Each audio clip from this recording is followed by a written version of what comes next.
Hello, hello, hello, my amigos. Welcome one, welcome all. It's time for another exciting edition of, you guessed it, the show with no name on Vaughn Radio. Now hold on to your hats because it's time for liftoff. 9, 8, Let's 7, go.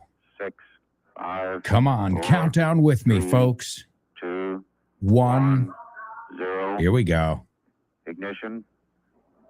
Liftoff. Liftoff. 30 minutes after the hour.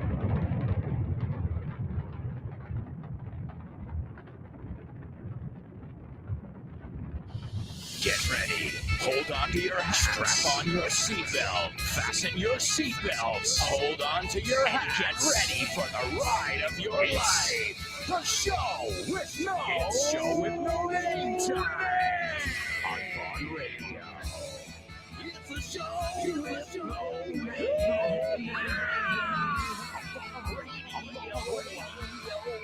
the show. Let's go. Yes, ladies and gentlemen, welcome aboard. Welcome, welcome. This is the show with no name. And I got to tell you something. This is the last show, live show, at this timetable. That's right, because next week there are no shows. And well, this coming Thursday and Friday, tomorrow and the next day, well, I'm off. Me cogido libre. As I told you guys, I had a couple vacation days left that expire. They expire after Easter week. So if you don't use them, you lose them. So it's a pleasure to be here with you on this Faux Friday. Faux. Se escribe faux. Es una palabra francesa. Faux. Fake. It's not a real Friday. Feels like a Friday because, as I said, I'll be off the rest of the week and all of next week. So the next time we'll be together will be on April 6th. That's right, the 6th of April. You can catch the show with no name at its new time. That's from 6 to 8 p.m. and then repeated the next day from 6:30 a.m. to 8:30 p.m. Now, if you join us on the YouTube live stream, it won't affect you. But if you tune in on the Vaughn Radio app, well, you'll notice a few changes. Some shows are moving around to totally different spots. Some are just shifting a half an hour. If you want more information, go to our website and you can check it all out. I'm sure we've got the information there for ya. Me pregunta el del chiringuito si quiero hacer kitesurf o wakeboard o si prefiero tomarme un bitter cas antes. Me acaba de decir 5 palabras en inglés. Kite, que significa cometa. Surf, que es obviamente hacer surf, pero también significa oleaje. Wake, que es estela, en este caso la estela del barco. Board es tabla y bitter es amargo. Y justo antes, cuando le pregunté si hablaba inglés, me dijo, pero patatero. Sabemos mucho más inglés de lo que creemos. Solo nos falta asimilarlo y situarlo. Aprende a aprender inglés en cualquier lugar con This Book is the Milk y su secuela, This Book is the Milk 2. Te enseñaremos cómo enfocar el inglés, aprovechando todo el inglés que tenemos alrededor y de una manera divertida y adictiva. The Remilk ahora se llama This Book is the Milk 2 y viene con audio y nueva portada. Descúbrelos ya en vaughantienda.com. Oh yeah, vaughantienda.com. You can stop by our website, grupovaughn.com, and you can find out all about the interesting things we've got going on in the Vaughn world. But right now, folks, it's time for the Say What soundbite. Come on. Say what?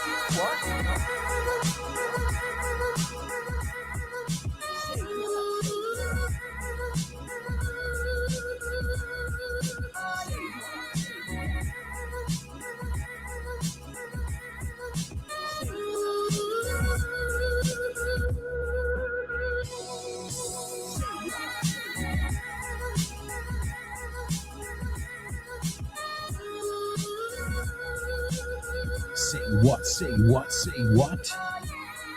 All right, well, folks, a couple reminders really quickly. Richard Vaughn, you're still in time if you want to go. It's the 26th of March. That's right, March 26th at 7 p.m. You can meet the man, the myth, the legend, Richard Vaughn. He'll be at the library at the Retiro Park doing a meet and greet with his books. Well, one of his books. He's got many books. But specifically, he'll be talking about his autobiography, De Texas a España.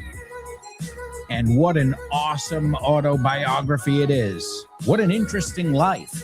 So if you want to get together with Richard, learn some tips and tricks, shoot the breeze with him, estar de palique con él, well, you can join us for this free event.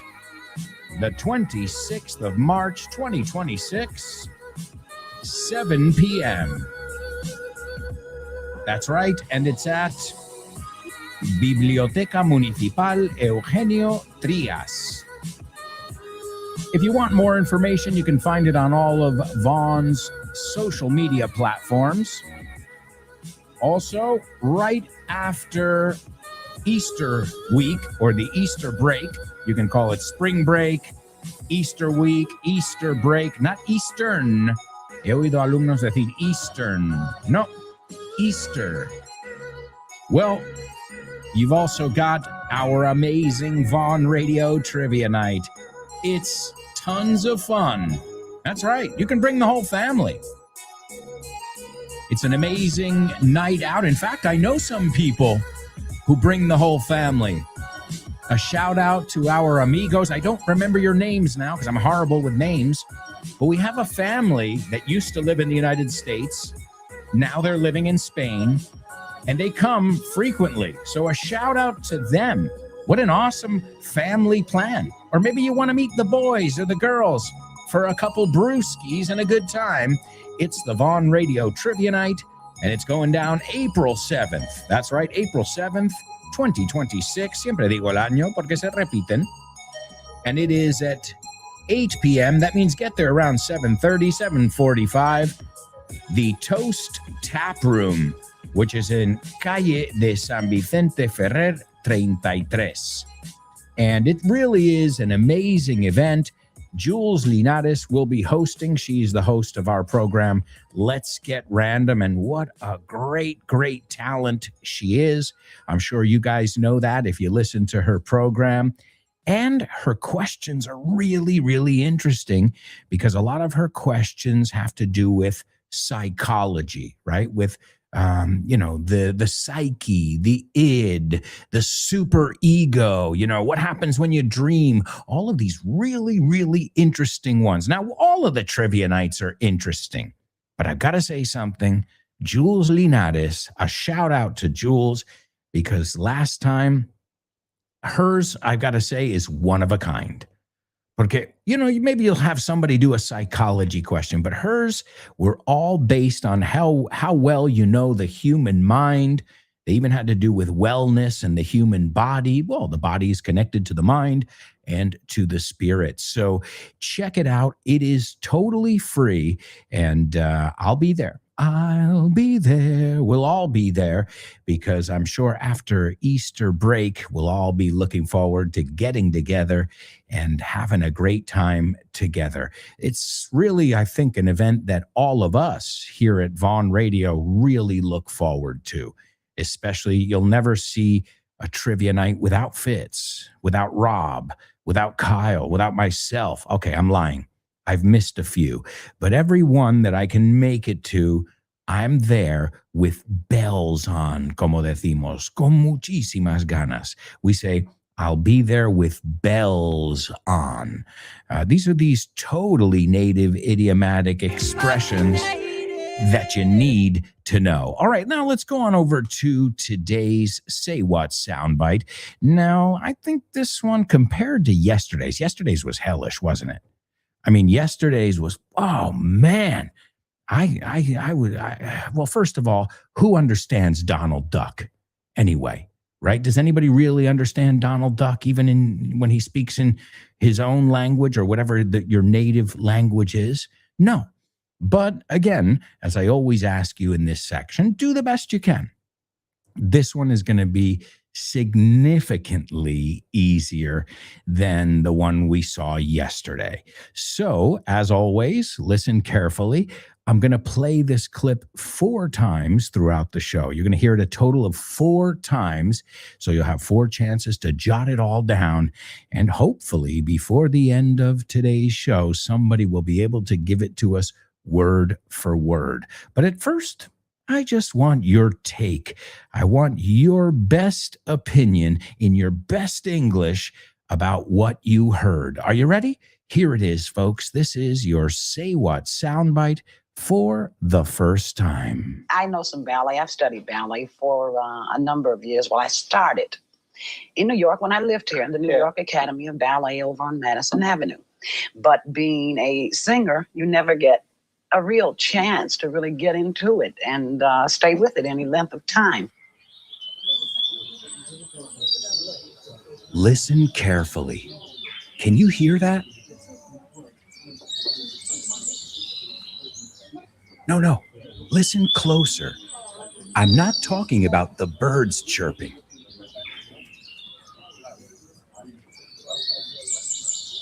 I'm talking about everybody speaking English and feeling comfortable.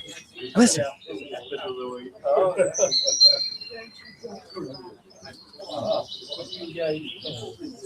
This is what it's like at Vaughn Town, a peaceful place where you can really learn English and lose your inhibitions. There's a reason it's one of our star programs. Vaughn Town, lose your fear of speaking English.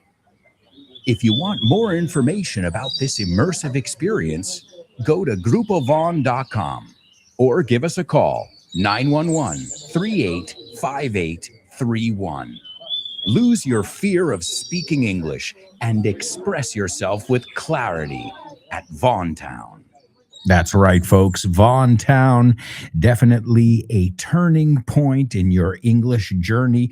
I recommend it to anyone and everyone. Well, wait a second. As I said then, I said, wait a second, that doesn't make sense.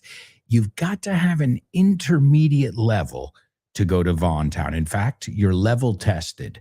So, you don't want to go there as a beginner because your head's going to explode. You're definitely going to be overwhelmed. So yes, you do have to have a certain level. There are prerequisites. But again, you can contact us over at Vaughn. We're always ready and willing. Ready and willing es una frase que se dice mucho junto. Listos y dispuestos to give you a free level test. If you haven't taken advantage of this awesome, I would say offer, but it's not an offer. Well, yeah, it's an offer, but it's free. Again, it's an offer because, well, take it or leave it. I would definitely take it, especially you guys, my students, who I know you've been working hard day after day. And, well, this is just, maybe a little evaluation to see where you stand, what your strengths and weaknesses are, and what you need to improve on, your next steps in your English journey. And again, careful with that word journey. No es jornada, pero es tu viaje. Pero es una forma poética de decir tu viaje por el inglés, because that's what it is, isn't it? That's why I never understood these websites. Learn English in 2 weeks. Learn English in 30 days. You're like, wait, what? Isn't this like a hobby? Like, do you say that with the gym too?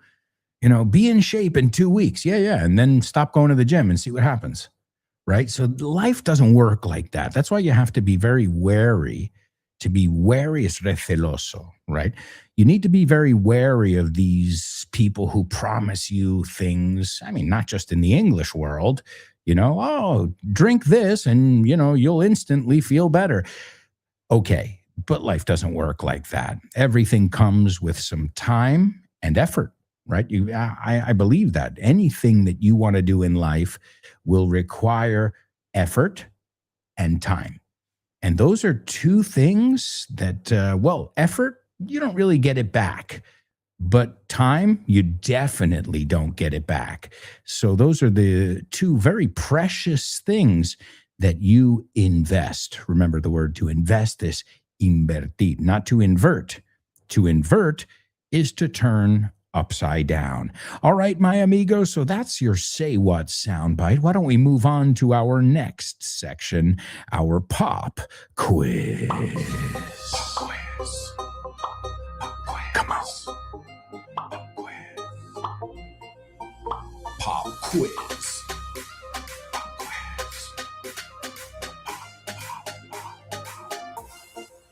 Pop quiz. Yeah.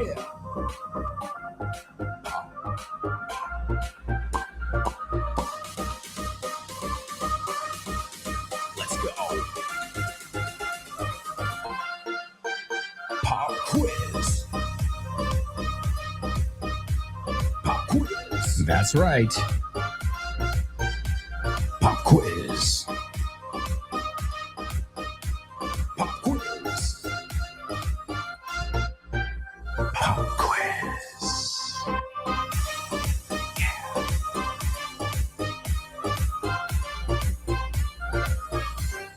That's right, folks. This is our pop quiz. And as always in this section, I'm going to give you guys a little excerpt from one of the many materials in our collection. In fact, I'm always curious about this. I've got to ask Carmen. Carmen would know the answer to this. How many materials or resources, whatever you want to call them, do we have at Von Tienda? Because I'm just going to take a wild guess. A wild guess is, ¿cómo se diría esto? Es sin mucha información, como sin pensarlo mucho. Wild guess. To take a wild guess. Calcular a ojo. Ahí lo tienes. I'm going to take a wild guess. Eso puede ser un buen double trouble. De hecho, lo voy a apuntar here. To take a wild guess. So I can say he's a wild guy and he took a wild guess. I'd say we have over 250 different materials, including full courses. And I'm not counting the 30 Disney books as 30 books. I'm counting that as one because it's a collection. So including collections, I'm saying, I've worked on probably 200 of those different materials, lending my voice, 5 of the books I've written myself. So today we're going to be taking a look at Speak English B2. Now, this is a really good book because I think all of you are around, maybe a little lower, maybe a little higher than a B2. So this is stuff that you need to know. So if you don't know it, you're going to learn it.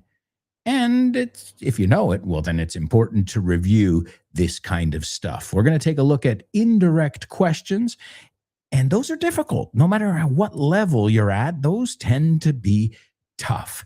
And whose. This, I don't know what it is with that whose, el de quién, that causes tons and tons of problems for my students. And if it does for my students, I imagine it does for students everywhere. So listen carefully, as always, and take notes if you'd like to. Repeat the vocabulary aloud if you'd like to. And you can expect a couple questions afterwards. Here it is, today's pop quiz from Speak English B2. 33. Grammar. Whose. Steve, cuya gata está preñada, me ha preguntado si quiero tener un gatito. Steve, whose cat is pregnant, has asked me if I want a kitten.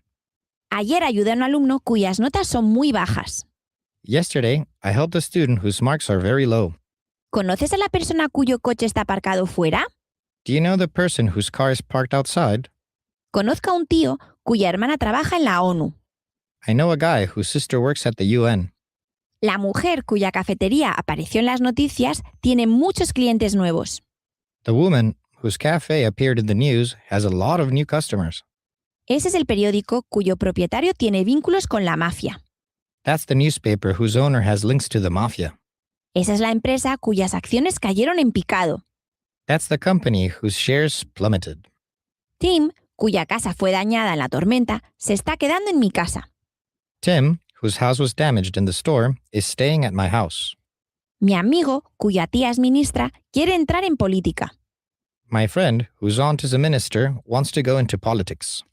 La señora Davis, cuyo hijo ha ganado la lotería, dice que va a jubilarse.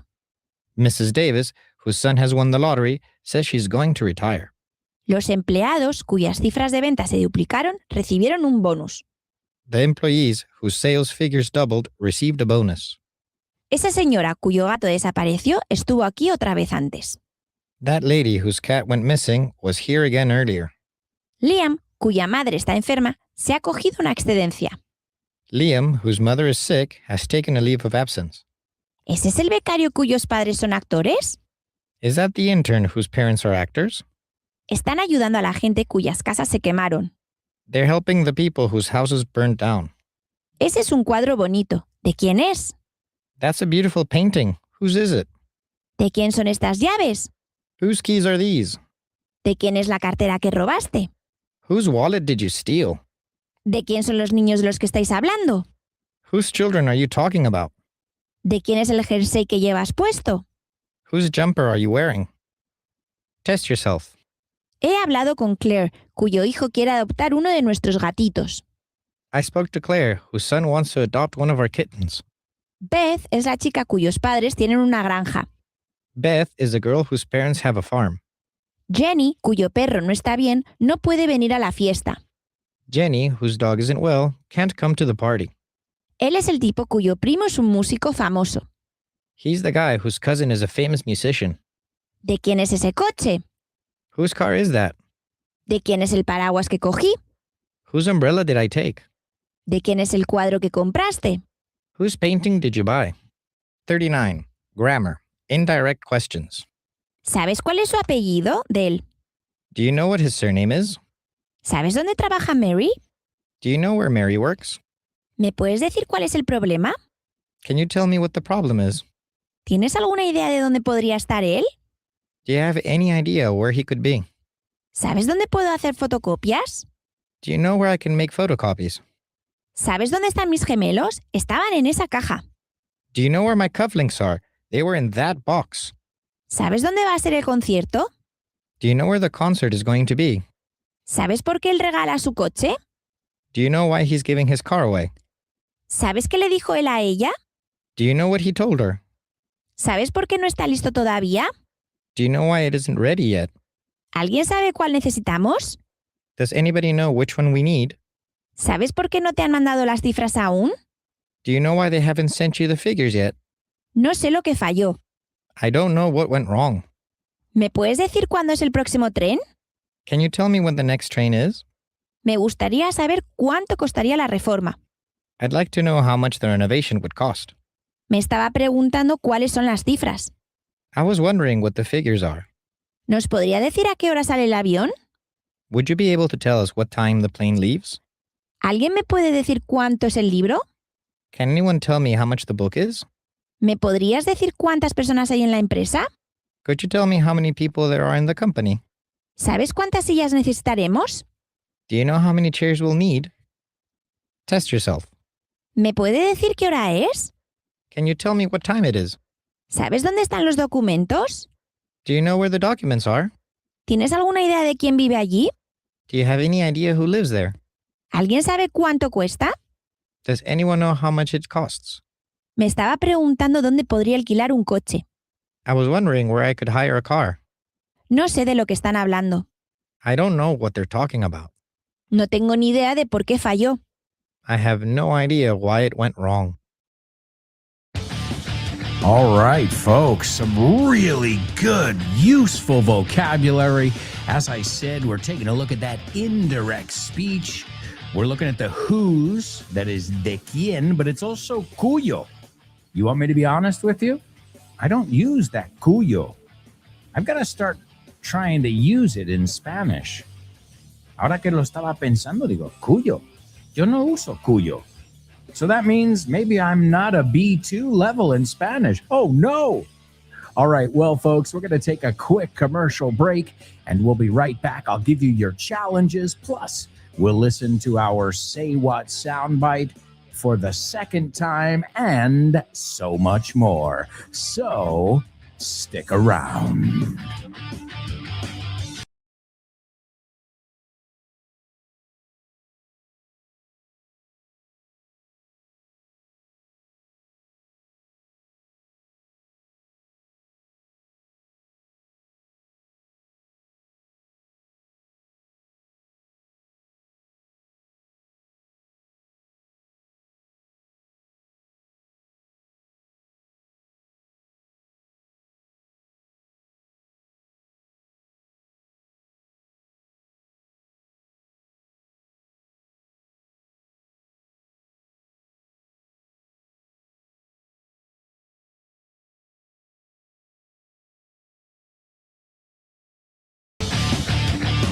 Hey, amigos, welcome back. Welcome back. This is the fourth. No. Oh, wow. I'm going faster than I thought there. This is the second part of today's show with no name. Oh, man. You can tell that we need that Easter break, huh? Oh, man. What a week. Vaya semana. And we're still midweek, right? Midweek. A mediados de, mid-April, mid-March, midday, right? And a finales de abril, at the end of April, y principios de, at the beginning or in early April. También se puede decir early or late, con principios y finales. So his birthday is in late April. Her birthday is in early April. My birthday is in mid-April, right? Sé que usáis estas estructuras a mediados de, a finales de, a principios de. Hey, this is that stuff that if you want to be B2, you want to be B2? Okay, bad joke. That's the kind of stuff you need to know. All right, here's what I want from you guys for today's pop quiz. The number one question I've got for you, que es una pregunta. ¿De quién eran esos calcetines? ¿De quién eran? No de quién son, para ponerlos en pasado. So estamos mirando el who's y en pasado. Hey, you guys are B2, right? ¿De quién eran esos calcetines? The second one. ¿Sabes cuánto tarda ella en atar un nudo? ¿Sabes cuánto tarda ella en atar un nudo?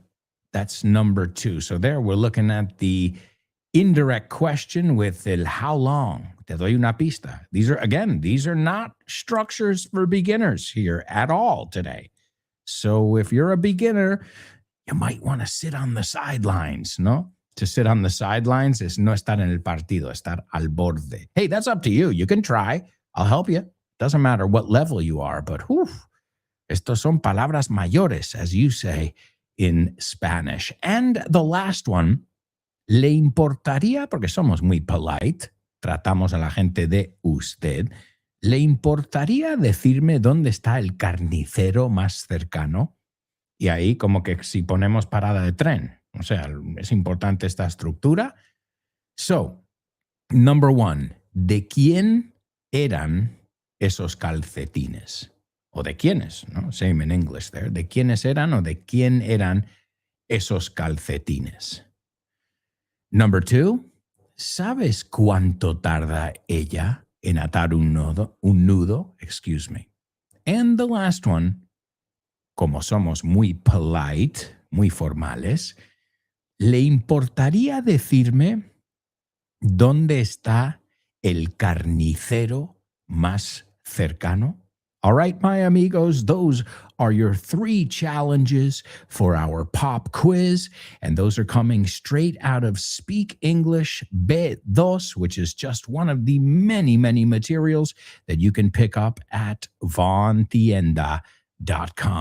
All right, now also let's see, what else have I got for you here? Sure, I've got to give you the Say What soundbite. I'm going to give this to you now for the second time. I see we've got some comments rolling in over here, so we'll take a look at your comments momentarily. Plus, today we are going to hear from your fellow students. We're going to hear from Anix, Alberto, Alfonso, and Chris Valrol when we talk a little bit about love. I'm going to talk about soulmates. You say almas gemelas, medias naranjas.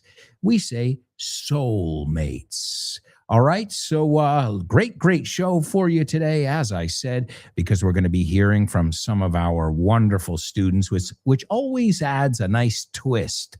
No, a twist es como un esto de guión. How do you say it? A twist. There's a twist at the end of un giro de guión. A twist. Piénsalo, ¿no? ¿Qué haces cuando haces twist? Mira el twister, ¿no? Que de hecho se pronunciaría en inglés twister, pero como es un polo español, pues permitimos twister, pero como lo digamos en inglés, como la película, twister, que también significa un tornado. And tornado, no, it's not tornado in English. ¿Cómo se pronuncia? A ver si sabéis. Tornado. Yeah, esa causa problemas. Lo mismo que huracán. Huracán, how do you say this one? Hurricane, que es un temazo, la canción Hurricane de Bob Dylan. Here comes the story of the hurricane, the man the authorities came to blame for something that he never done, put in a prison cell but one. Bob Dylan is the example that you do not have to be a good singer to be famous. You do have to be a good songwriter, which he is. And in fact, the song Hurricane is based on the story of Reuben Hurricane Carter, a boxer who was imprisoned, and supposedly he was falsely imprisoned. And there's even a movie called The Hurricane with Denzel Washington. Wow, Bob Dylan, Denzel Washington. All right, so these are some words that I like to point these kind of words out. Why?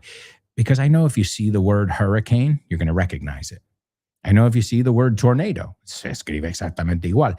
Mi preocupación entonces es si lo pronuncias bien. No es hurricane, right? Hurricane and tornado. All right, my amigos, let me give you the Say What soundbite. Here it is for the second time. Remember, get as much as you can.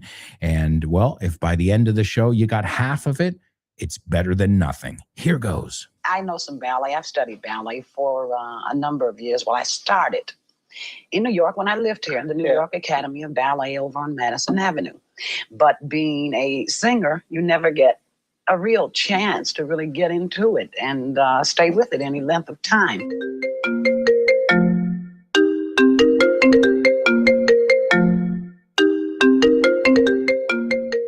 Hey, Damian, what's crack-a-lackin', buddy?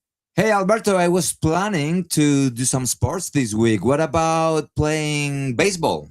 Ooh, baseball. I love it. But I'm not sure yet. Can we touch base next week? Touch base. Estamos en contacto, ¿no? Hablamos en algún momento. Yeah, okay. Let's touch base. Okay, what about basketball? Do you want to play basketball? Oh, man, I love basketball. It's one of my favorite sports. But I don't know if I can this weekend because I've already got plans. Oh, man, that's the way the ball bounces. That's the way the ball bounces. Así están las cosas, ¿no? Así bota la pelota. Así bota la pelota. That's the way the ball bounces. I love that expression. Okay, what about tennis? Do you want to play tennis? Well, I love tennis, but I'm not really a good player. If you don't mind playing with a novice, the ball's in your court, buddy.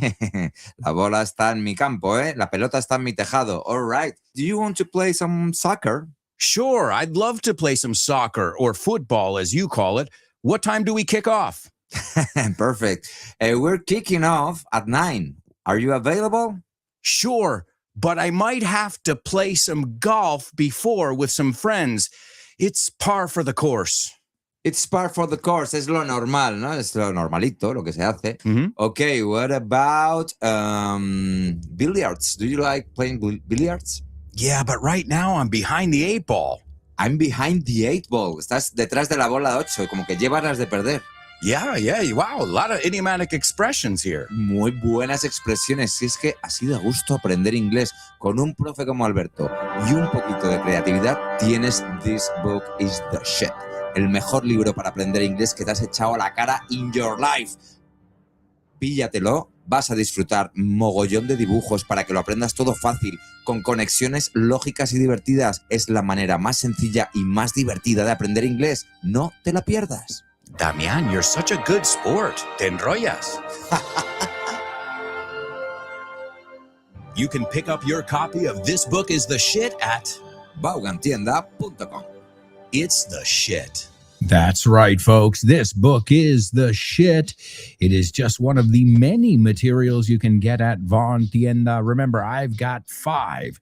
I've got English everywhere. This book is the milk. This book is the milk too. This book is the shit, and English on the go. Aprende inglés viajando por el mundo, which we took a look at yesterday, which is why we're not taking a look at one of my books again today in the pop quiz. Well, I like to be fair. Si hay algo que me gusta es ser justo. So, I mean, I could just talk about my books every day, right? Vengo a hablar de mi libro. ¿Ves? El idioma a veces son cosas culturales, muchas veces, right? Qué guiri, ¿no? ¿Qué persona sabe que vengo a hablar de mi libro? Now, the only reason I know it is because I heard it before. I asked about it. Pregunté, digo, ¿y eso es lo que decís todos, vengo a hablar de mi libro? And then I actually looked up the original video on YouTube. So it's the difference between getting these little inside jokes, as we call them, ¿no? Estos chistes que solo se conocen si se conocen, ¿no? Si no, hay que dar una explicación larga. That happens a lot of times with idiomatic expressions. Or you know it or not. You know, there's no like magic formula because sometimes it's just a different way of expressing the same thing. Por ejemplo, you say, eso fue la gota que colmó el vaso. How would you say that in English? That was the last straw. Or the long version, that was the straw that broke the camel's back. So again, it's not something you're just going to be able to translate and say, mira, the drop that made the glass overflow. No. I like it, believe me. Me encanta esa en español porque te queda clarísimo. Pero no lo vas a acertar así, right? You're not just going to take a wild guess. So these are expressions that you either know or you don't know. And those are the ones that, well, I pride myself on teaching you guys. Why? Because those are the ones I want to know in Spanish. I want to know how to sound like a native speaker, how to communicate with native speakers. All right, let's take a look. We're going to look really quickly at this cuánto se tarda because it's confusing. Okay, in fact, as I said, all 3 of the things we're looking at are for B2 or even higher levels, right? Because I've even seen, almost native speakers, speakers who feel really comfortable speaking, making mistakes here. Okay, so that's why I wanted to highlight these. So vamos por partes aquí. Se tarda media hora en preparar una tortilla. How would you say that? Se tarda media hora en preparar una tortilla. It takes 30 minutes or a half hour. No, half. It takes 30 minutes or a half hour to prepare an omelet, right? It takes. Okay. Ella tarda media hora en hacerlo. Porque eso es en general. It takes a cualquiera. It takes 30 minutes to prepare an omelet. Vamos con ella. It takes her 20 minutes. Vamos a cambiar el tiempo para que tenga sentido. It takes her 20 minutes to prepare an omelet. So you see what happens there? The only thing that changes it from a general statement to a personal one is adding, after the word takes, the pronoun. Him, her, them, right? It's the object pronoun, not the subject. Okay, so it takes them. It takes her.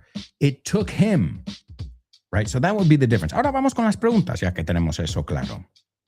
¿Cuánto se tarda en general en cambiar el aceite, ¿no?, de un coche?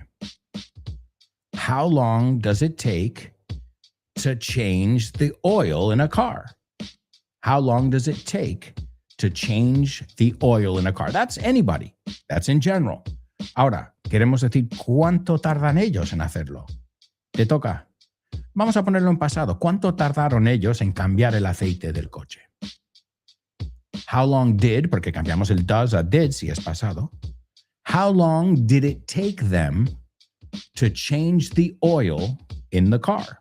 Lo único que cambia ahí es el do, el did, porque lo hemos puesto en pasado, pero hemos metido el them. O sea, así de fácil. Metemos la persona después del takes. ¿Ok? So, I know it's confusing. That's exactly why we're looking at it. Porque no puedes, esto es una de estas preguntas que no puedes traducir palabra por palabra porque solo te vas a liar. All right, let's see.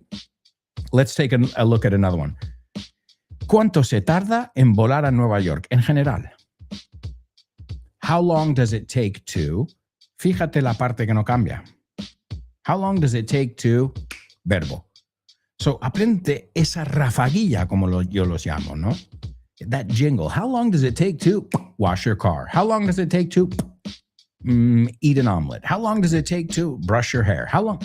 La parte que no cambia, bueno, ya puede cambiar a how long did it take, pero en general, si preguntas en presente, ahí lo tienes. So, how long does it take to fly to New York? Ok. ¿Cuánto tardó él en volar a Nueva York? How long did it take him to fly to New York? Ok, no tardó mucho. It didn't take long, en general. Or it didn't take him long, si queremos ya personalizarlo. ¿Me explico? I mean, I think it's pretty easy there. Right after the takes, we decide if we're speaking in general or if we're talking about one specific person. Okay, a few more. Tardaste mucho. It took you a long time, or it took you long, right? It took you a long time. Or it didn't take you long. No tardaste mucho. Or it didn't take you a long time. ¿Ves? Tienes uno el otro ahí. Okay, let's see. Another one. Se tardan 5 horas en ir a Sevilla. En general, ¿no? No hemos dicho a quién. It takes 5 hours to go to Seville. Bueno, 2.5 on the train, right? Well, 2 and change. It takes 5 hours to drive to Seville. Vamos a decir, él suele tardar. It usually takes him 5 hours to drive to Seville. La pregunta, ¿cuánto se tarda en general en conducir, en ir en coche a Sevilla? How long does it take to drive to Seville? ¿Cuánto tardas tú? How long does it take you to drive to Seville? So the good thing is we don't have to change too much there. Para cambiar de persona solo hacemos un cambio pequeñito. Metemos el him por el her, por el them, right? Pero no hay que cambiar, no hay que tocar el resto de la frase. So these are little tricks. Again, this isn't an easy question. And in fact, a lot of people mix it up with how long does it last? La diferencia. How long does this show last? It lasts, nos comemos la T un poco porque la S es más importante en este caso. It lasts 2 hours. Vamos a ponerlo en pasado. How long did our last class last? It lasted 2 hours. It lasted 2 hours. Duró 2 horas. Okay? So practice this structure. Again, the reason we're looking at it is because it does cause a bit of confusion. All right? All right, let's take a look at your answers. I see we've got a bunch of people participating. Great to see you all here on this Friday. Bueno, tampoco es jueves, but it feels like a Friday. All right, so ¿de quién eran esos calcetines? Whose socks were those? Right? Whose socks were those? Ahí lo tienes. So, cogiendo esa estructura ya podemos hacerlo en pasado, en futuro, en plural, en singular. Vamos a poner esa misma frase en singular. Y deberías hacer esto con todas las frases, porque entonces dejamos de traducir y empezamos a pensar en inglés. ¿De quién es ese calcetín? ¿De quién es? Vamos a ponerlo en presente, ya que hemos visto. So, en pasado era, whose socks were those? ¿De quién es ese calcetín? Whose sock is that? Whose sock is that? All right? So be careful, because I've heard a lot of people say, whose the sock is it? No, that's not how it's said. Entonces, lo que necesitas es una frase ancla, vamos a decir. No dices, whose, lo que sea, is it? Ok, vamos a ponerlo en plural, presente. ¿De quiénes son esos calcetines? Whose socks are they? Bueno, vamos a decir los calcetines, porque puedes decir these o those en plural o they. Y puedes decir this or that en singular o it cuando no especificamos. El this y el that y el these y el those si queremos especificar dónde están. Aquellos, estos. Este, aquello. Okay? And be careful. It's not these, it's this. This. Y el plural, these. Pero ninguno es this. O sea, no hay ningún sonido en inglés que es this, con S. It's these or this. Y eso, como te digo, que como digas 1000 phrasal verbs, pero sigues confundiendo el this y el these, pues no has pasado la primera página del Vaughan Method. ¿No te acuerdas de Richard Vaughan en la tele? Is this a pen? Is it a, are these, are those? Eso hay que controlarlo. Esto es identificación de cosas, ¿no? De personas. Is he a nice guy? Are they nice people? Those structures are the most basic structures you can get, so you don't want to make any mistakes there, especially when you're pronouncing it. And I've seen people say, are this people? Digo, no, people es plural, tiene que ir con these. Are these people nice? Okay, so whose socks are those? Or are they, si no especificamos? Okay, again, come up with your own examples, and this way you're practicing it and you really get it. You're not just translating, but you're saying, I get the mechanics of this structure, forwards and backwards and inside out. All right, number 2. ¿Sabes cuánto tarda ella en atar un nudo? You should know this one now. Do you know how long it takes her? Porque si no ponemos her, hablamos en general. Do you know how long it takes her to tie a knot? Knot suena igual que not. O sea, acuérdate de esta frase si queremos ver unos homófonos. I'm not gonna tie the knot. Ahora te he cambiado la frase. To tie a knot es atar un nudo. To tie the knot es casarse. Sí importan las palabras. Un matiz ahí cambia todo. So, ¿sabes cuánto tarda ella en atar un nudo? Do you know how long it takes her to tie a knot? And be careful here too, because this is an indirect question. Porque si lo digo directo es, how long does it take her to tie a knot? Pero como lo he puesto el sabes, ya es indirect speech. Y entonces lo que usamos es la misma fórmula que la afirmación. Do you know how long it takes her to? Pues la respuesta, it takes her 20 minutes to tie a knot. Cada vez que dudas, ¿cómo pongo? Oh, no. ¿Cómo uso el indirect speech? Pues ¿cómo afirmarías? Y ahí tienes la estructura, ¿no? El ejemplo más básico, que lo oímos en ese audio. What time is it? No, is it? What time is it? What time is it? Is it? Good. ¿Sabes qué hora es? Do you know what time it is? ¿Ves lo que pasa ahí ahora ha cambiado? So that's something too. ¿Por qué te crees que siempre estamos con el tell him, to ask her, ask me?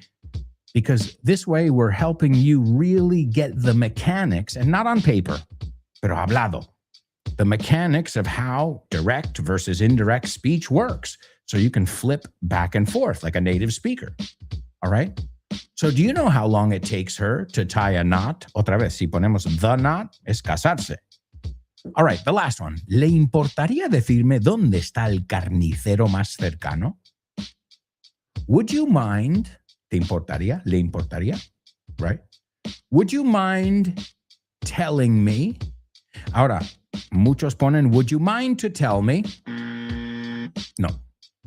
Yo entiendo el error, porque es te importaría decirme, pero en inglés es te importaría diciéndome. Yo sé que suena raro en español, pero por eso lo estamos mirando.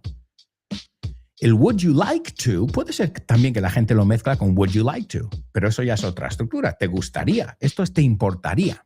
So, would you like to go? ¿Te gustaría ir? Would you mind going? ¿Te importaría ir? Piensa que el te importaría es con yendo, ¿no? Es el ing. So, would you mind telling me where the closest butcher is? Otra vez es indirecta, because el would you mind telling me ya va delante de la pregunta. So, would you mind, no would, es como wood, como madera. Would you mind telling me where the closest butcher or butchers, se puede decir los dos con apóstrofe S, is? All right, folks, excellent job, my amigos, kicking butt and taking names, as always. I can't believe it. We are halfway through the show, and we still have tons of stuff to do here. So, if I were you guys, I wouldn't even think of going anywhere. Stick around.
Welcome back, amigos. Welcome back. This is, I can't believe it, the third part of the show. We are halfway through the show. You say in el Ecuador, right? We don't say on the equator. I like it. O el país. We're in Ecuador. De hecho, lo pronunciamos así. Do you know the equator goes through Ecuador? Well, naturally, if you speak Spanish, you'll know it in 1 second. We're at the halfway point, folks, and damn, we've got tons of stuff to cover. And I'm really excited because we're also going to hear from some of our amazing amigos in this part of the show. We've got music, we've got movies, homophones, double trouble, and so much more. And right after today's show, you can continue to learn and laugh with my great friend, Ale. Well, I'm lying. We're not great friends, but I could see us being friends. Well, I just met her twice. But she's that kind of person you trust. Que te fías en ella. Yeah, I thought about it as I said, well, great friend is Rob, Kyle. You know, these guys, I've known them for so many years. They've been to my house. I've been to their house. I've seen them in their best and worst state, and vice versa. They've seen me like that. But Ale's not in that category yet, but if she keeps it up, si sigue así, she will be in that category. And we've got also Ruby, Speak English with Ruby. Let's Get Random with Jules Linares. She's awesome. What a great soul. Es que un alma, vamos. I've gotten nothing but good vibes from her. So I got to say, a shout out to Rob. Well, guess what? Rob is the boss. He's not just the host of 2 shows, but he also runs the show. Toma, Double Trouble. Aquí, he runs the radio. He runs the show at the radio. Lleva la voz cantante. Another way to say that is he calls the shots. I know we've looked at those 2 totally native idiomatic expressions, but remember, the more you're exposed to them, well, the more you're going to remember them. So that's why I always tell you guys, if there's a repeat on, like tomorrow and Friday, there's going to be a repeat on. Guess what?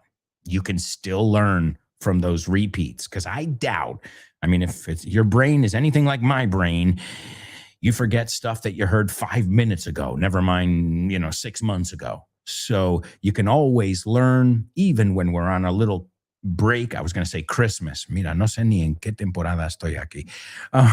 Even when we have an Easter break or a Christmas break, you can still learn from the repeats. All right, my amigos, are you ready for another challenge? Of course you are. It's time for Homophones on the Show with No Name. Homophones on the show with no name. It's homophones time, cause homophones rhyme. They sound the same on the show with no name. The show with no name. Homophones on the show with no name. Cause homophones time, cause homophones rhyme. They sound the same on the show with no name. The show with no name. The show with no name. The show with no name. That's right, amigos. It's homophones here on the show with no name. All right, now, I know we've looked at both of these words separately, por separado. I don't think we've ever looked at them in this section, which is homophone. So A, I want to know the words, which, as I said, I think you should know them. And B, as you know, I want to know if they sound exactly the same or not. All right, so the first word is reforzar, asegurar, ajustar. It's also apretar algo, no como un tornillo. Aprieta el tornillo, ¿no? También no solo en el sentido literal, pero también las reglas, ¿no? Endurecer, extremar, hacer más severo, right? Con las reglas. Again, we'll look at it in context a little bit later. También con el músculo, right? Apretar, poner tenso, tensar. Okay? That's your first word. As I said, I know we've looked at it. All right? And the second word, this second word, I know we've looked at as well, and it's a Greek god, but it also means huge, enormous, ginormous. You say titán. Bueno, piensa Titanic. Bueno, ¿cómo se dice? Porque no se dice Titanic en inglés. So, a lo mejor eso te ayuda. O no, porque ya es otra palabra. Bueno, I'll leave it in your hands there. No os quiero liar. I don't want to confuse you. I want to, make you less confused, especially by the end of the section. So the first one is the Greek god, Titán, right? But also, as I said, también puede ser titán, gigante, ¿no? Este jugador es un titán. Okay, o este edificio, titán. In fact, the first time I heard it pronounced in Spanish, I said, oh, that's how it's pronounced. So I'll give you a clue. It's written exactly the same. O sea, se escribe exactamente igual. Ahora, mi pregunta es como estas palabras que os dije antes, que si las ves, dices, sí, claro, pero luego a pronunciarlas, vete a saber. All right, well, the first word, apretar. Also, we said it's, what was the other one? Apretar, reforzar, asegurar, intensificar. And the second word, titán, o algo gigante, enorme. All right, those are your 2 words in today's homophones. We'll see if you're A, familiar with the words, and see if you know how they sound. We've already got some people participating, so we'll check your answers in just a second. But first, here's your Say What soundbite for the 3rd time. Good luck. I know some ballet. I've studied ballet for a number of years. Well, I started in New York when I lived here in the New York Academy of Ballet over on Madison Avenue. But being a singer, you never get a real chance to really get into it and stay with it any length of time. Seguro que eres súper friki de Harry Potter y no te has dado cuenta de la cantidad de palabras que has aprendido sin darte cuenta. Por ejemplo, Hufflepuff. Hufflepuff viene de Huff and Puff, que es jadear, estás agotado. Así que ya sabes por qué esta escuela se caracteriza por ser muy exigente y los alumnos van con la lengua fuera todo el día. They're huffing and puffing. ¿Y esa escuela que se llama Slytherin? Slytherin, ¿de qué viene esa palabra? To slither es lo que hace una serpiente. Claro, por eso en esa escuela los alumnos son capaces de hablar con las serpientes. Y de hecho en el escudo viene una serpiente, tiene lógica. ¿Y qué me dices de Ravenclaw? Esta tiene mucha chicha. It's very meaty. Ravenclaw viene de Raven, que significa cuervo, y Claw, que significa garra. Es la garra del cuervo. Y si miras el escudo, ¿qué es lo que hay? Un cuervo con las garras agarrándose. ¿Quién habría dicho que podríamos aprender tantísimo viendo Harry Potter? Sabes muchísimas palabras gracias a Harry Potter. Y no solo a Harry Potter, a películas, cómics, dibujos animados, videojuegos, todo incluido en This Book is the Shit, el 3er libro de Alberto Alonso y Damián Moya. No te lo pierdas, así se aprende. This book really is the shit. That's right, folks. You can pick up This Book is the Shit over at Von Tienda and wherever fine books are sold, along with all the other amazing books we have. Again, we have books on phrasal verbs. We have books that work grammar in general. So wherever you need to focus your attention, we can help you. And don't forget about our classes. Obviously, we have private classes, we have group classes, we have the masters.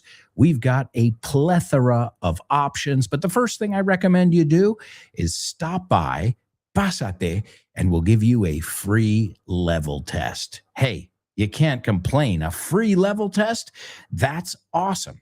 Because you guys, hey, you've put so much time, so much energy into your English so far. Don't you want to know where you stand? I would if I were in your shoes. So do it. Take advantage of this amazing offer to get a free level test at any of our centers. Again, you can pop by. They might tell you, okay, well, we'll call you next Tuesday at 4 p.m. Is that a good time for you? And then you'll do the level test. Usually those are done over the phone, which makes them a little bit more challenging. Why?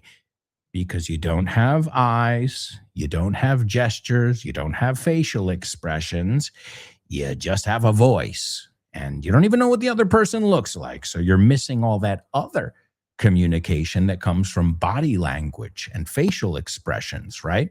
Okay, so let's take a look. I see we've got tons of people. Wow, lots of people participating here in our last live show before the Easter break. And right now, the majority of you are saying that the words sound exactly the same.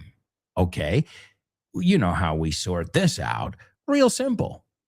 Okay, le dije al titán que apretara el tornillo. I told the Titan to tighten the screw. I told the Titan to tighten the screw. Ahora, se puede decir tighten, pero americanos, ya sabes, hacemos ese glottal stop. Tighten, tighten. Pero puedes decir tighten. Ahora lo voy a decir menos americano. I told the Titan to tighten the screw. Do they sound the same? Absolutely. Wow. To tighten. Recently, they tightened security measures. Es un verbo regular. Y el inverso? To loosen, right? To tighten versus to loosen. So reforzar, let's give you some examples. The screw had come loose, so Paul tightened it. ¿Ves? Es verbo regular, lleva ed al final. Airlines are tightening. Mira, están usando el mismo ejemplo que acabo de usar. Airlines are tightening security measures because of the increased threat of terrorism. Also, Polly or Carmen's grip on Ben's arm tightened as the man approached them, apretado, to become tighter. So be careful, though, because I've heard people say tight it. No, tighten it. Tighten the screw, loosen the screw. But we don't say tight or loose como verbo. Esos son los adjetivos. Los verbos llevan en después. Okay? So a little trick there, because I've heard people mix those up quite a bit, right? The same way, hard and soft. Well, if you leave bread out, it will harden, endurecerse, right? If you want to soften it, well, you can just put it in water. Soften, hacer más blando.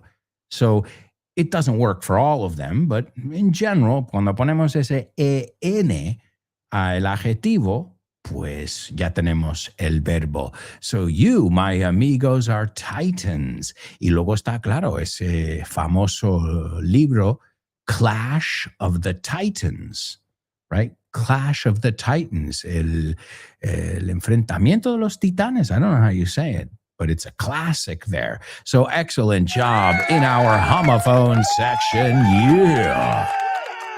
And now it's time to hear from your fellow students in Question of the Week. Question of the week.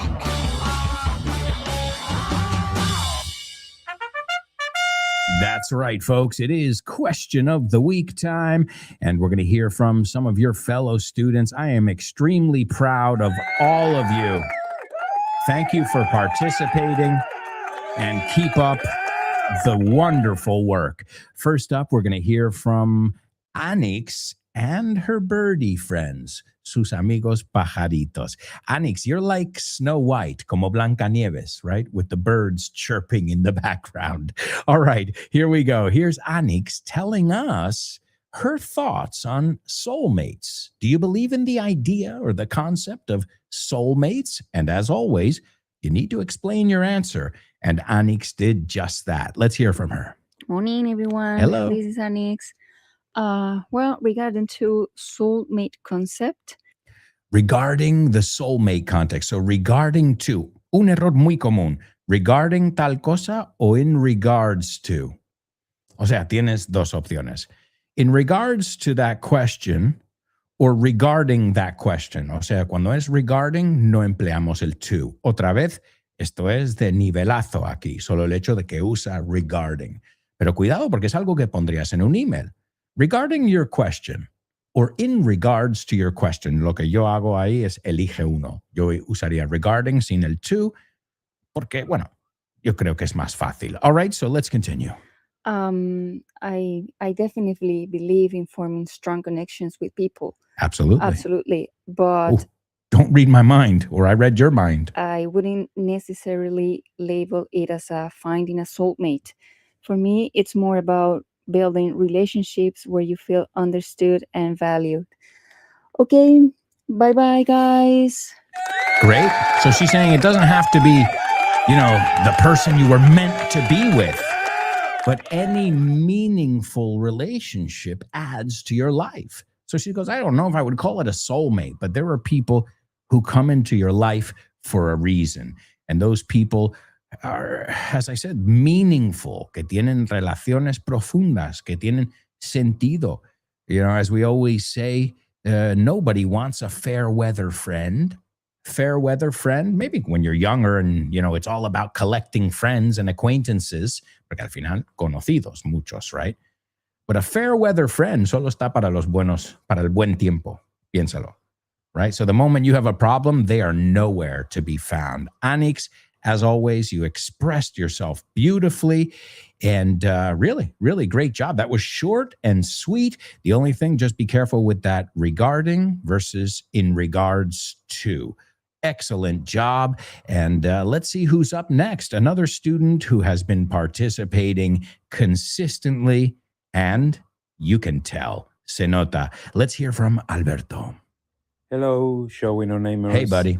This is Alberto speaking, and I'm going to try to deal with the tough question of this week. I'm Alberto. You fixed it. Lo has arreglado. Ya no te he vuelto a decir ein. De hecho, extiendes esa M solo para decirme, mira, teach, te lo estoy poniendo como me lo has pedido. Alberto, don't think I didn't notice. Wow. It's music to my ears, buddy. As you say many times, there is no wrong answer, and I'm going to give mine. Do you believe in soulmates? In my view, a soulmate is not someone you find, but someone you become with. Very good. Cuidado, no view. Tiene que vibrar esa v. Ponemos los dientes en el labio debajo. View. And it's somebody that you become with, that you grow with. Good? It is the result of two people choosing to stay, listen, and evolve together. Mm-hmm. It doesn't have to be a romantic relationship, Nope. but also could be a real friendship. Mm-hmm. Talking about my personal situation. Que bien el situation. No has dicho situation, sino situation. I'm going to cry, Alberto. Soulmates. I consider myself a lucky person due to the fact I have been sharing my life with my wife since 1987. Wow. Almost 40 years. That's crazy. The secret, in my humble opinion, is respect. Yes. It is shown through daily actions and behaviors rather than spoken words. Mm-hmm. You have to water the relationship every day. You have to water. Tienes que regarlo. Yeah, as we say, actions speak louder than words. Like you tender a garden. In the end, if you consider your soulmate has appeared in your life, seize the opportunity and take care of it for the rest of your existence. This is all for today, and I wish you an excellent Easter holidays. Bye. Alberto, what can I say? Excellent. Excellent philosophy. And you expressed yourself beautifully. You're really improving your confidence and your pronunciation. Sounds amazing. Excellent job. And Alberto is what? I think you've been participating maybe for the last couple months. So imagínate. Un año, 2 años. I mean, wow, and wow. Excellent job. All right, well, right now we're going to do our spelling bee. Well, just to split things up a little bit. And then when we come back from our break, we'll hear from Alfonso and our movie queen, Chris Valrol. But right now, why don't we do a little challenge? Spelling bee. Spelling bee. Spelling bee. Spelling bee. Spelling bee.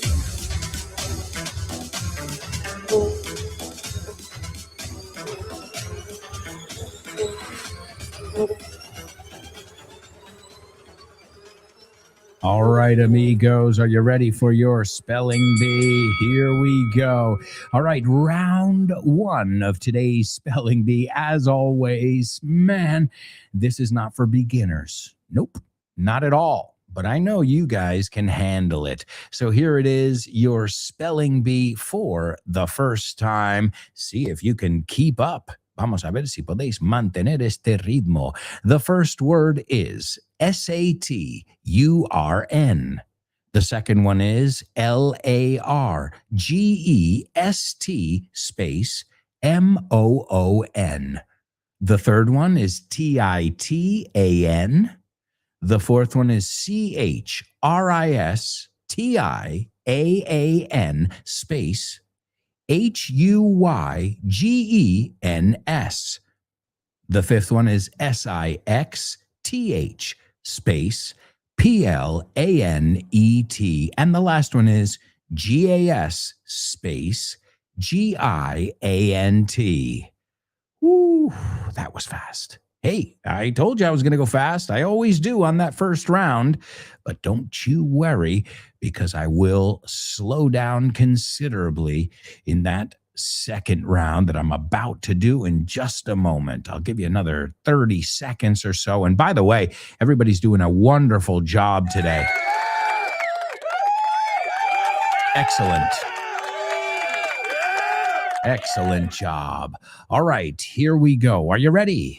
Round 2. Let me get my bell. There we go. I'll give you another 10 seconds. 10, 9, 8, 7, 6, 5, 4, 3, 2. Here goes. The first word is SATURN.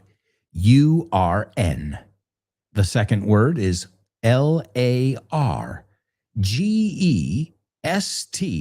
space MOON. The third word, TITAN. The fourth word, CHRISTIAAN space HUYGENS. The fifth one, SIXTH space PLANET. And the last one is GAS space GIANT. There you go, my amigos. Let's see. It looks like we have some winners. Yes, check it out here. Now, I'm not sure if you got it on the first go or the second because I didn't look once I had already started. I can't look at two places at the same time. Yeah, I know. I'm a human, and on top of that, I am a male, un macho. Hembra macho, right? You say macho. That always sounded weird to me. Soy un macho. Yeah, but no quiero decirlo así como macho. But do you have another word for it? All right. Well, folks, this had to do with Saturn. That's right, the planets. Today in 1655, Saturn's largest moon was discovered. That's right. It was called, or it is called, because it still exists, Titan or Titan. Si no usas el glottal americano. No apretar, sino Titán. That's right. Now you see why we looked at that word before? So Saturn's largest moon, Titan, is discovered by Christian Huygens. So those were your words. Number one was Saturn, Saturno. Number two, the largest moon, right? Saturn's largest moon. Number two, Titan, the name. Number four, Christian Huygens, the person who discovered it. Number five, the sixth planet. And number six, gas giant, because Saturn is what they call a gas giant. Yeah, that's what my family calls me too in the mornings. Okay, I'm done with the bad jokes. But just because we have to take a quick commercial break, I'm a gas giant, a gas titan. All right, folks, we'll be right back with the rest of today's show. So stick around.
Welcome back, welcome back, welcome back. Welcome back, amigos.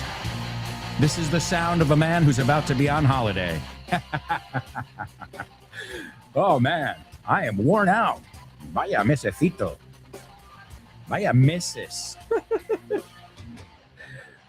I don't tell you guys my problems, but it's been a rough couple months. I'm not here to tell you my problems.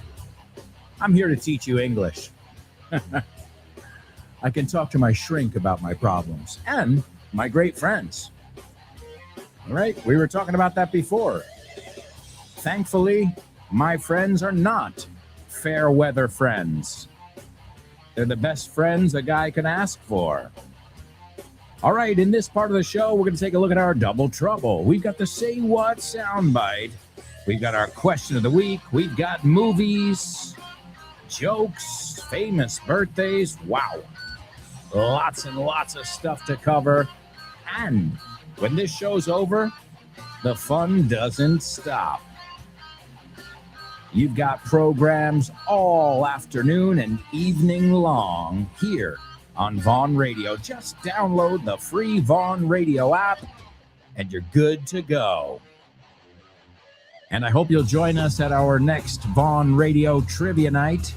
It would be great to see you on April 7th. That's right, April 7th. We'll be here having fun, learning, and laughing together at the Toast Tap Room. Good vibes. All right, are you guys ready for a challenge or what? I've got some challenges for you, as always. Now, this is a section where we look at words with double, or in this case, triple meanings. That's right, folks. It's not a double trouble. Today, it's a triple trouble. Double trouble, baby. Yeah, you know what time it is. Give it up. Double trouble. I said double trouble. Double trouble. I said double trouble. That's right, amigos. That's right. It is double trouble here on the show with no name. And as always, it's not always a double trouble. I was going to say, as always, it's where you have to use two words. Well, no, today you have to use 3 words. But I believe in you. I don't think you guys should have too much difficulty. Let's see how you do. Estoy contentísimo porque no te he visto en siglos. Ni se te ocurra hacerme un calvo. Oh, wow, that just took a turn. Hablando de giro de guión. That was a plot twist. Ooh, wasn't expecting that one. So, estoy contentísimo porque no te he visto en mucho tiempo, en siglos. Lo traduje como siglos. Así que no se te ocurra hacerme un calvo. All right, that's your triple trouble. Good luck. Let me also give you the Say What soundbite. Here it is for the 4th and final time. I know some ballet. I've studied ballet for a number of years. Well, I started in New York when I lived here in the New York Academy of Ballet over on Madison Avenue. But being a singer, you never get a real chance to really get into it and stay with it any length of time. ¿Te gustaría abrir puertas a nuevas oportunidades y estar listo para cualquier desafío? Con el máster de inglés del Grupo Vaughan podrás transformar tu futuro.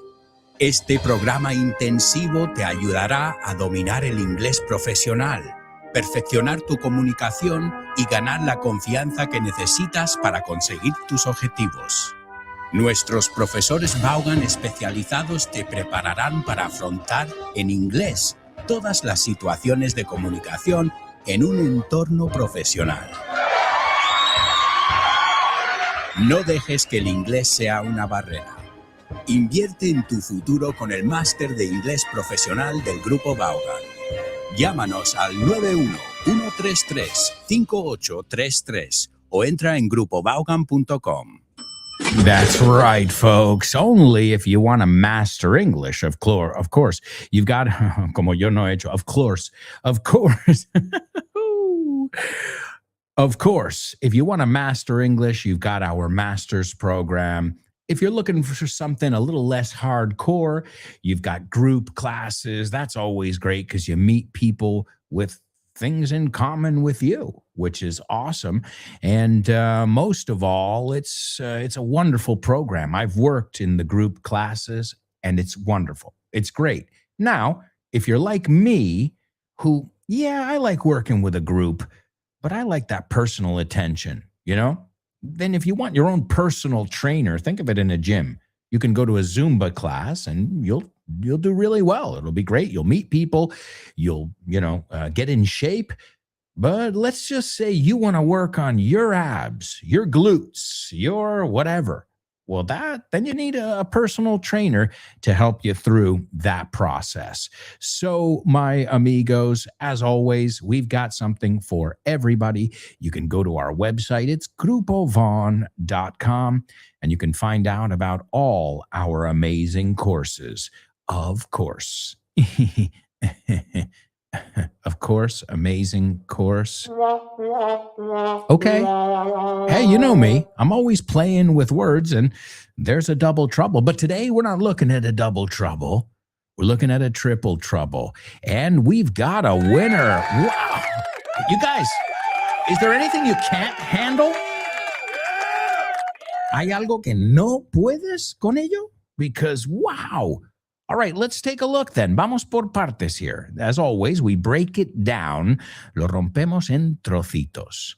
Estoy contentísimo. I'm over the moon. Estoy por encima de la luna. I'm over the moon because I haven't seen you in many moons. Yeah, piénsalo. Muchas lunas, mucho tiempo, right?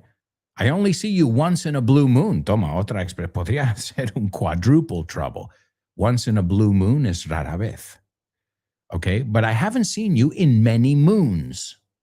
En siglos. I think that would be a good translation, no? Ha pasado mucho tiempo. So I'm over the moon because I haven't seen you in many moons.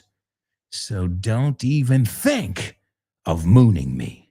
Que no se te ocurra. I say it to you all the time. Don't even think of going anywhere. Pues es esa misma estructura.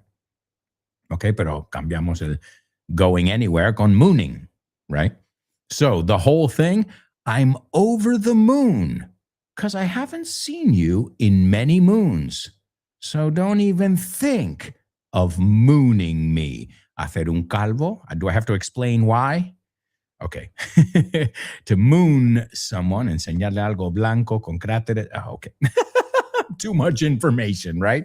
But hey, if it helps you remember it, that works for me. To be over the moon, to be happy, to be elated, to be ecstatic. Ecstatic es estático no es. Pero bueno, es muy, muy emocionado. Because I haven't seen you in many moons, in mucho tiempo, en siglos. So don't even think of mooning me. Excellent job, amigos. Once again, rising to the challenge. All right, we still have to hear from some of your fellow students in our question of the week. So let's have your undivided attention to a student who has been improving tremendously. He's been participating every week, and I think we can say we are proud of you, not just me. I think we're all proud of you, so keep up the good work. Alfonso. Hi, Alberto. It's Alfonso from Ruby. Hey, buddy. As for this week's question about soulmates, I would say yes. I do believe in them. That said, it feels like it was easier for older generations to find their soulmate than it is today. Okay, cuidado, no find, right? To find their soulmate. Yeah, well, it's true, too. Now, the world's super connected, but it's not. It's like a fake connection, isn't it? Right now, back then, you knew the people in your village, you knew the people maybe in the next village, maybe in the next town, maybe in the city a little bit, but that was it. Your circle was a lot smaller, but it was real. It wasn't like, oh, I have friends all over the world. Yeah, when's the last time you saw them? I don't mean digitally. So, wow, very good point. It seemed like relationships were less digital. In fact, there was no digital back then, and they were more meaningful. Okay, I like it. I like where you're going, Alfonso. Good job. The world has changed a lot. Absolutely. And many people don't even want a soulmate anymore. Yeah, that's weird. Like, I understand you're a loner. Eres un solitario, un lobo que va solo. I get it. But what are you going to do when you're old? Be surrounded by cats? Hey, nothing wrong with cats. In fact, I'm going to call my cat Freddy Krueger because this guy's tearing me apart over here. But yeah, we need connections. I don't know. I think that's a society thing. They're convincing people, you don't need anyone. Individualism. Yeah? Really? No thanks. So, Alfonso, really, really good point because you're tying it in to society as a whole. Very interesting and philosophical. Even if they meet the right person, they prefer to live freely without worries or commitments. Yeah. After all, being in a relationship can be more complicated than living on your own and doing whatever you want whenever you want. Sure. That's not the case for me, though. I've been married to my wife since 1991. Since y though. So dos palabras que te voy a retocar ahí. Though and since. No, había algo raro con el though, aunque, and no since, sino since. And congratulations. That's beautiful. And I honestly think it's much better than being alone. Mm-hmm. But everyone sees it differently. See ya. Absolutely. Different strokes for different folks. Para gustos los colores, al final. But it's true. I mean, I think about it the same with my daughter. I want somebody there when I'm old, and somebody can say, "Dad, don't worry, I'll bring you something to eat if if you're not feeling, somebody who can take care of me, somebody who's young and energetic, and will be there for me." And that can be friends, but also there's nothing like having your team. I always say it's my team. My wife and I, we're Team Lara. That's what we are. Yeah. And whatever we do, our best interest is always for our daughter. So we have that common goal. Of course, we need to take care of each other and ourselves, but our common goal is to make sure that kid is well adapted, happy, learning, curious, a critical thinker. And that's talk about purpose. En la vida siempre estamos buscando propósito. I found mine. Not to work. Yeah, you have to. It's a necessary evil. It's not that I'm not going to work. I'm not rich. I have to work. But that's not my purpose in life. Okay, I teach English. That's it. I feel like I fulfill a purpose of not just, collecting a paycheck, coleccionando una nómina. I feel like I'm helping people every day, which is a great thing. I could never work at a tobacco company, for example. I couldn't do it. I couldn't sleep at night. So it does give you a greater purpose, having a soulmate, a family, your family, right? The family that you create, because the one that you're born into, you don't have a choice there. They're with you, okay? And they're wonderful, but you don't choose them. You're born to them and you're in that family. But your wife, your daughter, you don't choose your kids either, but you choose to bring them into the world. So it's, very, wow. You really got me thinking there. I've got to say something, Alfonso. A couple little pronunciation mistakes, but you expressed yourself wonderfully, and it was very deep. Very cool, man. All right. Last, but certainly not least, our movie queen and a superstar student, if I've ever seen one. It's Chris Valrol. Hi there, show with the namers. Hello. It's Chris. Yes, I do believe in soulmates. As I've mentioned before, in my opinion, everything in the universe is energy. Mm-hmm. Where energy, frequency, pero I totally agree. En vez de frequency. And vibration. Mm-hmm. In my book, soulmates are spirits that resonate at at a similar frequency. Yeah, they resonate or vibrate at a similar frequency. Absolutely, like magnets, imanes.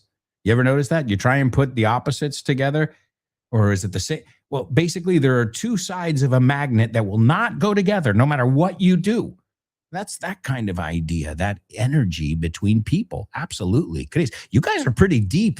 My goodness, sois filósofos. I'm going to call you guys Socrates, Plato, and Aristotle over here. So they're drawn to each other. Great one. Drawn to, It's often atraído. said that the relationship is always harmonious, but I think the bond is always powerful, but the relationship, it's not always a bed of roses. No, relationships, as Alberto said, they take work, they take effort, right? And that's something our grandparents knew. You don't just give up. You work at things. If it's worth it, you work at it. And things aren't always a bed of roses. Vaya expresión, super nativo. Muy bien, Chris.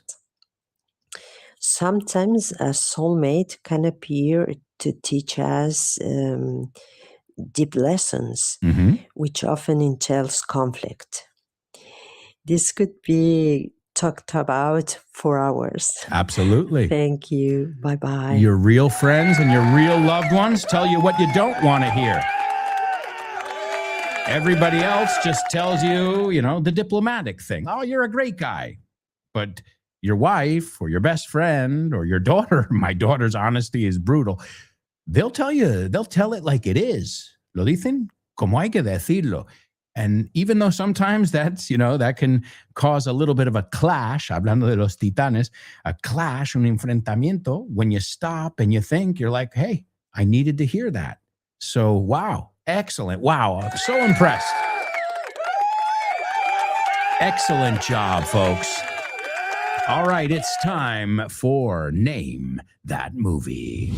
Name That Movie.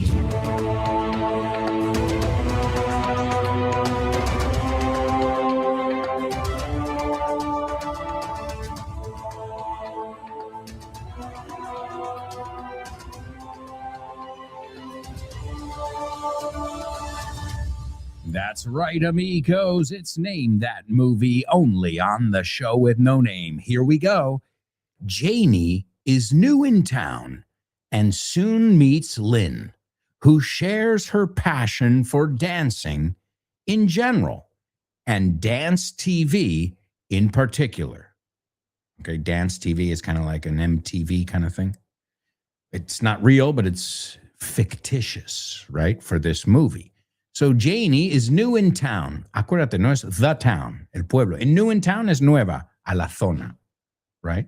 So remember that.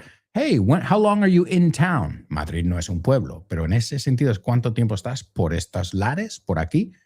So Janie is new in town and soon meets Lynn, who shares her passion for dancing in general and dance TV in particular. Yes. Wow, that was fast. Girls just wanna have fun. Oh, girls just wanna have. It's not the song. It is the movie. Girls Just Wanna Have Fun. It's a movie that came out in 1985. And man, I remember this one. This one, you know who's in it? Sarah Jessica Parker from Sex and the City. Remember Sarah Jessica Parker. And in this scene, Drew says, Mr. Sands, Drew Gorman, Gorman Enterprises, es otra forma de decir company, empresa. A pleasure to make your acquaintance. Una forma muy, muy, muy formal de decir encantado. Yo diría nice to meet you, but he's trying to be formal. And they shake hands, se dan la mano. And JP Sands says, how do you do? También. Yo nunca diría, how do you do? Existe, pero es muy formal. And Drew says, oh, fine. This is a beautiful party. It must have cost a bundle, though. And a bundle es un fardo, pero aquí habla de dinero, ¿no? Mucha pasta. It must have cost a bundle, though. Hey, Alfonso, the word though, ahí lo tienes. And JP Sands says, well, I'll probably me recupero. And Drew says, oh, I know you will. Natalie is worth every penny of it.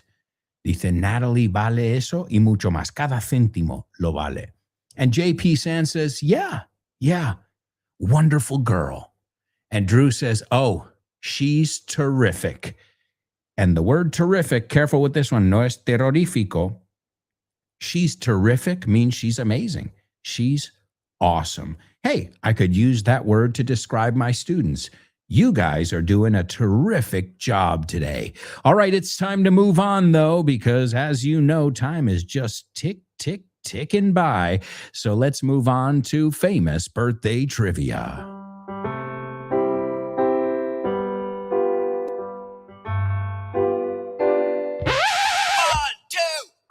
Famous birthdays for you. Famous birthdays for me. Famous birthdays for everyone on the show with no name. Oi, oi, oi. Birthdays for him. Famous birthdays for her. Famous birthdays for everyone on the show with no name. All right, let's get right into it, folks. This woman was the star, one of the stars of Sex in the City. You say Sexo en Nueva York. But she's been in many, many movies, such as Footloose, Not a Gotta Cut Footloose, Honeymoon in Vegas, Ed Wood, Mars Attacks, and she was also in Girls Just Wanna Have Fun. Wait a second. Yes, I just said her name a second ago. All right, number 2, all she's asking for is a little R-E-S-P-E-C-T. Find out what it means to me. R-E-S-P-E-C-T. Take out T-C-B. Suck it to me, suck it to. Yes, the one and only, and she's got so many other ones. You Make Me Feel Like a Natural Woman. I Say a Little Prayer. Chain of Fools. Man, probably one of the greatest singers. They call her the Queen of Soul, or they called her, she passed in 2018, the Queen of Soul. And last but not least, this guy was born today in 1947. His real name? Reginald Kenneth Dwight. But nobody knows him as that. They know him as, well, I won't say his name, you tell me, but he's the Rocket Man.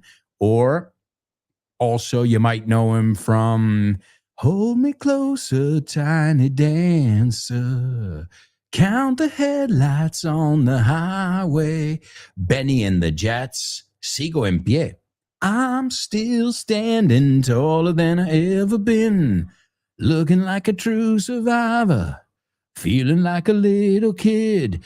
Probably one of the greatest singer-songwriters. Oh, and yeah, he did The Lion King as far as stage, and Billy Elliot, the musical. Yes, there he is. We've got it. Number 1, Sarah Jessica Parker. Number 2 is Aretha Franklin, the amazing singer Aretha Franklin. And number 2, Elton John. His real name, Reginald Kenneth Dwight. And, well, we're going to take a look at our Say What soundbite now, which is birthday girl Aretha Franklin. And this is Aretha Franklin talking about ballet, taking ballet classes as a kid. You say ballet, we say ballet. So she says, I know some ballet. Yo sé algo de ballet. I studied ballet for a number of years. Unos cuantos años. Well, I started in New York. Empecé en Nueva York. When I lived here, the New York Academy of Ballet over on Madison Avenue. But being a singer, you never get a real chance to really get into it and stay with it any length of time.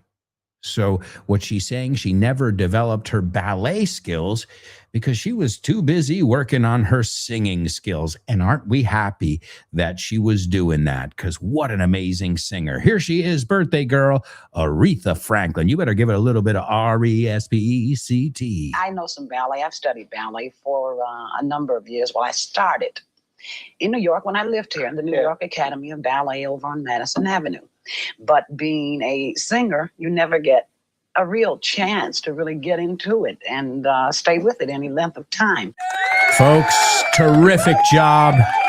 as always, knocking it out of the park. And we're going to say goodbye with Rocket Man. Hey, we were talking about Titan, and we were talking about Saturn, and we even talked about moons, right? Many moons ago. So since we're dealing with this space vibe today, we're going to say goodbye with this awesome song from 1972, Rocket Man. Thank you so much, everybody. An absolute pleasure, as always. 0 hour, 9 a.m. Sing it.